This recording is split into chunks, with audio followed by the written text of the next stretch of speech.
நான் இந்த கொஷினை ரேஷியோ மெத்தடில் எப்படி சால்வ் பண்ணலாம் நான் சொல்கிறேன்.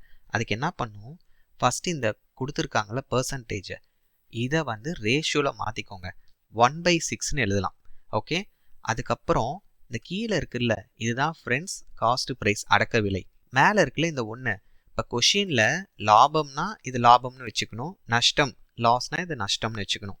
அப்போ இங்கே வந்து லாபம் ப்ராஃபிட். இப்போ 6 ரூபாய்க்கு வாங்குறீங்க, ஒரு ப்ராடக்டை நீங்கள் 1 ரூபாய் லாபத்துக்கு விற்றீங்கன்னா அப்போ அந்த ப்ராடக்ட் எவ்வளோக்கு விற்றுருப்பீங்க? 7 ரூபாய்க்கு விற்றுருப்பீங்களா? ஸோ அப்போ எஸ்பி நீங்கள் அஷ்யூம் பண்ணுறது எவ்வளோ? 7 ரூபாய்.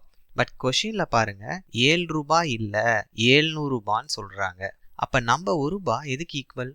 100 ரூபாய்க்கு ஈக்குவலா? அடக்க விலை காஸ்ட் ப்ரைஸ் எவ்வளோ வச்சுருக்கீங்க?